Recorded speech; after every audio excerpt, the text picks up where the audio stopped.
وہ رات اس کے لیے بڑی مشکل تھی جب وہ ایک سڑک کے اوپر اپنے بچے کے ساتھ بیٹھی ہوئی تھی۔ کئی لوگ اس کے پاس سے گزرے لیکن کسی نے نہ پوچھا کہ آپ ادھر کیوں ہیں۔ کئی بھیڑیوں نے بھی دیکھا لیکن اللہ کی ذات اس کے ساتھ ہی۔ ایک لڑکی کی کہانی آپ کو سنانے جا رہی ہوں جس نے مجھے میسج کیا ہے کہ میری یہ کہانی آپ اپنے تھرو ذرا لوگوں کو بتا دیں کہ میں اس فیز سے نکل کے یہاں تک کیسے پہنچی ہوں۔ وہ رات میرے لیے بڑی مشکل تھی۔ ویڈیو کو پوری دیکھیے گا، شاید آپ کو اس سے آج کوئی موٹیویشن ملے۔ بسم اللہ الرحمن الرحیم۔ السلام علیکم ناظرین، سب سے پہلے کروڑوں درود و سلام محمد مصطفیٰ صلی اللہ علیہ وآلہ وسلم پر اور آپ کی آل پر۔ سب سے پہلے تو آپ جوڑا دیکھیں، مل رہا ہے نا؟ یہ لندن جانا تھا، پارسل سٹچ ہو کے آئے تو میں نے کہا آپ کو دکھا دوں۔ اسٹرانگ عظما کلیکشن کے اوپر یہ جوڑا موجود ہے اور اس طرح کے کئی جوڑے اگر آپ دیکھیں تو کئی لوگوں نے پہنے، اللہ تعالیٰ ان کو پہننے نصیب بھی کرے۔ یہ دیکھیں سارے سٹچ ہو کے آئے، ہم خود ہی سٹچ کرتے ہیں، ہمارے ڈفرینٹ جو ہے وہ ٹیلر ہیں جو ہم نے پیارے بچے سلائی اسکول میں تیار کیے ہیں۔ آپ لوگ تو جانتے ہیں یار، میں نے کہا کمفرٹ زون میں رہتے ہوئے ویڈیو بناؤں اور آپ لوگوں کو جو ہے نا وہ ایک لڑکی کی بات بتاؤں۔ لڑکی کہتی ہے جی میں ایک بچے کی ماں تھی اور مجھے میری شادی ہوئی اور میرے ہسبینڈ کی جو ہے نا وہ اچانک سے ہی ڈیتھ ہو گئی، اس کو ہارٹ اٹیک آیا اور وہ چلا گیا اس دنیا سے، اور میرے لیے زندگی گزارنا بڑا مشکل تھا۔ آپ کو پتہ ہے لڑکی کی ویلیو وہ واپس سے گھر میں نہیں رہتی جو شادی سے پہلے ہوتی ہے۔ شادی سے پہلے وہ ماں باپ کی بڑی لاڈلی ہوتی ہے، بڑے لاڈ پیار سب کچھ دیکھا جاتا ہے، لیکن اگر اس کی شادی ہوئی چاہے اس کی غلطی ہے یا نہیں ہے، ہمیشہ سے قصوروار عورت کو ہی ٹھہرایا جاتا ہے۔ وہ واپس آتی تو وہ ویلیو وہ نہیں پاتی اپنے گھر میں، والدین کا رویہ بھی چینج ہو جاتا ہے اور سب بہن بھائیوں کا۔ یہ موسٹلی کیسز میں دیکھا گیا۔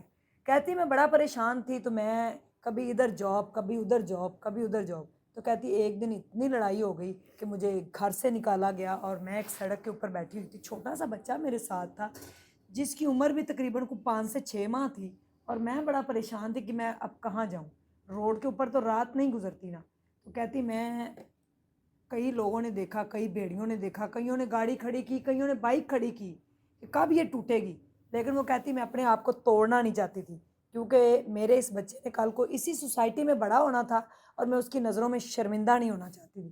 کہتی میں نے اللہ کا نام لیا اور میرے ایک جاننے والے تھے، میں نے ان کو فون کیا کہ مجھے کیا ایک رات کے لیے آپ لوگوں کے گھر جگہ مل سکتی ہے۔ انہوں نے کہا کہ ہم وہاں نہیں ہیں لیکن فلاں جگہ پہ چابی پڑی ہے، آپ کمرے میں چلی جائیں تو وہاں پہ کمرے میں جا کے آپ رہ سکتی ہیں، کیونکہ ہم جو ہے وہ چکوال میں ہیں، اپنے گاؤں میں چکوال میں ان کے کچھ جاننے والے رہتے تھے۔ کہتی میں اس کمرے میں چلی گئی، میں نے چابی سے جا کے دروازہ کھولا تو اندر ایک قلین بچھا ہوا تھا اور کچھ بھی نہیں تھا، ایک چھوٹا سا ٹی وی پڑا ہوا تھا اور اس کمرے میں کچھ نہیں تھا۔ کہتی سردی بھی تھی اور ٹھنڈ بھی لگ رہی تھی، بچہ بھی چھوٹا تھا، تو میں نے بچے کو اللہ کا نام لیا، اپنا دوپٹہ جو سر پہ لیا ہوا تھا وہ اپنے بچے کو اس کے اوپر دیا اور ہم دونوں لیٹ گئے، دروازہ ہم نے بند کر لیا۔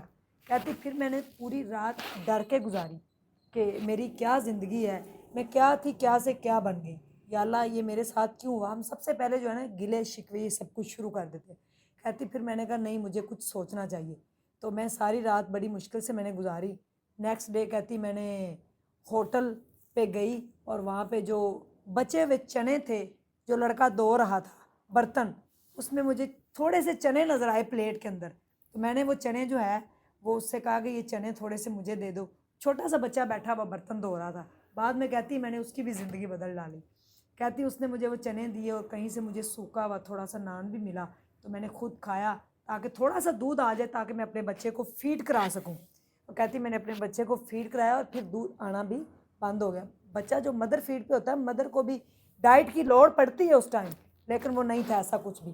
کہتی میں بڑا پریشان ہوئی کہ اب میں کیا کروں، ادھر جاب دیکھ ادھر جاب دیکھ، کبھی کسی کے گھر میں کام کرتی تو کبھی کہیں جا کے صفائی کرتی تو کبھی کچھ کبھی اس طرح سے۔ کہتی میں نے بڑی مشکلوں سے نا یہ دن گزارے، میں کہہ رہی تھی میں جاؤں تو جاؤں کہاں، کہ کوئی ایسا نیک بندہ اس دنیا میں ہو جو مجھے صدقہ زکوٰۃ خیرات ہی دے دے کہ میں اپنی زندگی بدل ڈالوں، لیکن صدقے کے بدلے میں بھی لوگوں کو جسم نوچنا تھا۔ کہتی میں جس کے بھی پاس جاتی اس کی ڈیمانڈ سن کے میں وہاں سے واپس بھاگ آتی۔ کہتی یہ دن میں نے دیکھے کہ میرا جو مدر فیڈ میں کرواتی تھی میرا دودھ تھا وہ آنا بند ہو گیا اور میرا بچہ جو ہے وہ بلکتا روتا، لیکن میں اس کو دیکھ دیکھ کے جیتی، اس کو دیکھ دیکھ کے میں آنسو تو اپنے اندر لے جاتی تاکہ وہ جب ایسے منہ پہ ہاتھ لگاتا تو میری دنیا ہی بدل جاتی، کائنات ہی بدل جاتی۔ کئی لوگوں نے بچہ مانگنے کی کوشش کی تو کہتی میں نے اپنا بچہ نہیں دیا، میں نے کہا میں اسی کے سہارے زندگی گزاروں گی۔ پھر کہتی اللہ کا ایک نیک بندہ مجھے ملا، اس نے کہا کہ آپ ادھر میرے پاس کام کر لیں۔ کہتی میں وہاں پہ گئی، ان کی بیوی بھی تھی، ان کے بچے بھی تھے، میں ان کے ساتھ کام کرنا شروع ہو گئی۔ کہتی پھر میں نے وہاں پہ سلائی کا کام سیکھنا شروع کیا۔ کہتی میں سلائی کا کام میں نے کیا، سلائی کا کام میں نے سیکھا، پھر میں نے کڑھائی سیکھی، پھر میں نے جو ہے وہ انہوں نے مجھے ایک جگہ پہ لگا دیا، وہاں پہ کھانا بنانے کا کام تھا۔ کہتی میں ایک ٹائم میں 25 لوگوں کا کھانا بناتی، 25 لوگوں کے لیے 25 کپ چائے کے بناتی، اور میں 25 لوگوں کے برتن دھوتی، ٹھیک ہے، اور اس کے بعد جو ہے میں وہ 25 کپ بھی دھوتی، پھر میں ان کے واش روم بھی صاف کرتی، میں ان کا اتنا کام کرتی اور پھر مجھے مار بھی پڑتی۔ کہتی جس دن مجھے کھانا نہیں بنانا آتا تھا، کیونکہ میں خود ٹین ایج میں تھی، 17-18 سال کی تھی، ایک بچے کی ماں تھی، کہتی مجھے وہ مارتے بڑا دے، میرا سر پکڑتے دیوار کے اندر مار دیتے، تو میں بڑا روتی تھی۔ جس دن میرے سے کھانے میں نمک زیادہ کم ہو جاتا، اور تیل والا چولہا تھا جس میں وہ بتیاں کچھ ہوتا تھا ایسا سین، مٹی کے تیل کا چولہا، اس کے اوپر میں 25 لوگوں کا کھانا بناتی تھی۔ کہتی کھانا بنا بنا کے ایسی ایکسپرٹ ہو گئی کہ پھر 25 کیا 50 لوگوں کا بھی کھانا بننا شروع ہو گیا۔ کہتی وہاں پہ مجھے اتنی مار پڑی، میرے سر کے اندر مارا جاتا، اور میں گھر جا کے نہیں کسی کو بھی، پھر گھر والوں سے تھوڑے سے تعلقات بہتر ہوئے سوری، تو کہتی میں گھر والوں کو بھی جا کے نہیں بتاتی تھی کہ میری نوکری ہے کہیں چھوٹ نہ جائے۔ کہتی پھر ایک دن میری زندگی بدل گئی، میں صبح اٹھی تو سب کچھ بدل چکا تھا۔ میں جہاں پہ صفائی کرتی تھی وہیں پہ جو ہے مجھے تھوڑے سے انہوں نے کپڑے دیے کہ یہ آج آپ نے جو ہے وہ سٹچ کرنے۔ کہتے جب میری سٹیچنگ انہوں نے دیکھی تو انہوں نے پھر کہا کہ یہ تو کھانا بنا بنا کے ہم نے تباہ کر لیا اپنا 1 سال کا جو یہ بچہ تھا۔ کہتی میں نے ان کو جب کپڑے سلائی کر کے دیے اس کے بعد میری زندگی ایسی بدلی۔ کہتی میں اپنا نام تو نہیں بتانا چاہوں گی، نہ ہی یہ کہوں گی کہ میں کیا کرتی۔ کہتی آج میں ایک دبنگ ٹیلر ہوں، میرا بیٹا جو ہے وہ ایک کامیاب انسان بن چکا ہے، اس نے اپنا گھر بنا لیا ہے، اپنی گاڑی لے لی ہے میرے بچے نے، اور وہی میرے جو رشتہ دار جو کبھی مجھے جانتے نہیں تھے وہ کہتے ہیں کہ میرے سے اچھا کوئی نہیں۔ کہتی آج بھی میں سلائی کرتی ہوں اور آج بھی میں دن کے 3 سے 4 ہزار روپے کماتی ہوں اپنے بچے کے علاوہ۔ اور کہتی اب جو ہے آپ میری سٹوری جو ہے سوشل میڈیا پہ لگائیں تاکہ لوگ مجھے دعائیں دیں کہ میں اتنی انکمفرٹیبل رہی زندگی کے اندر، اتنے میں نے دھکے کھائے، لیکن آج مجھے میری منزل نظر آ گئی، کیونکہ میں نے حوصلے کا دامن کبھی نہیں چھوڑا، میں نے کبھی ہمت نہیں چھوڑی۔ میں نے کہا طوفان ہے، آندھی ہے، کچھ بھی ہے، مجھے کام کرنا ہے۔ میں خاموشی سے اپنے اوپر آنے والا ہر غم سہ گئی، کیونکہ میرے ساتھ جڑی ایک زندگی تھی جس کو میری ضرورت تھی۔ میں کب کی ختم ہو جاتی، میں اپنے آپ کو مار ڈالتی اگر وہ زندگی میرے ساتھ جڑی نہ ہوتی، کیونکہ اس میں اس آنے والی زندگی کا کوئی بھی قصور نہیں تھا، کیونکہ میری شادی ہوئی میرا کوئی قصور نہیں تھا، میرے ہسبینڈ کی ڈیتھ ہوئی میرا کوئی قصور نہیں تھا، لیکن وہ جو میرے ساتھ ایک جان جڑی ہوئی تھی اس کا کوئی قصور نہیں تھا۔ میں چاہتی تھی کہ وہ دنیا کا سب سے کامیاب انسان بنے، ایک اچھا انسان بنے، لوگ اس کو میرے نام سے نہیں بلکہ اس کی اپنی شناخت سے جانیں۔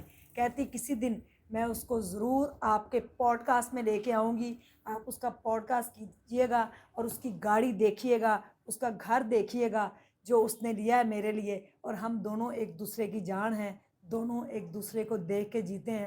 ہم کسی کو اپنی زندگی میں انٹر نہیں ہونے دیتے، کیونکہ لوگوں نے ہمارے ساتھ بڑے دھوکے کیے، لوگوں نے ہمارے ساتھ جو ہے وہ بڑے ظلم کیے، ہم نے ہر کسی کا ظلم سہا، لوگوں نے جوتے بھی مارے، میرے سر میں جوتے مارے کھانا نہیں صحیح بننے پر، ٹھیک ہے، اگر سوئی میں میرے سے صحیح سلائی نہیں ہوتی تھی، ٹیچر نے ہاتھوں کے اوپر ڈنڈے مارے کہ آپ کو سلائی کرنی نہیں آتی، اگر کسی کے گھر میں کام کیا انہوں نے تھپڑ مارے کہ آپ سے صفائی صحیح نہیں۔ کہتی میں نے سارے زمانے کے تھپڑ کھائے، لیکن آج میں اس سوسائٹی اور اس زمانے کے اوپر ایک بہت بڑا تماچا مارتی ہوں جس نے اس وقت میرے اوپر ظلم ڈھائے، کیونکہ وقت میرے دوست تو ہمیشہ ایک سا نہیں رہتا، وقت بدل جاتا ہے، کل کسی اور کا وقت تھا اور آج اس کا وقت ہے۔ اور کہتی ہے آج میں اس وقت کو انجوائے کر کے چل کر کے جیتی ہوں، کیونکہ میں نے سب کچھ جو ہے وہ زندگی میں پا لیا اس چھوٹی سی ننھی سی جان کو دیکھ کر جو میرے ساتھ جڑی ہوئی تھی۔ اور ہم دونوں کا اس دنیا میں کوئی نہیں ہے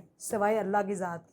یہ اس کا رب کے اوپر جو یقین تھا، جو اپنے آپ پہ اس کا کانفیڈنس تھا، جو اس کی انٹینشن تھی، اس نے لوگوں کی ماریں تو کھائی بٹ اس نے دھندا نہیں کیا.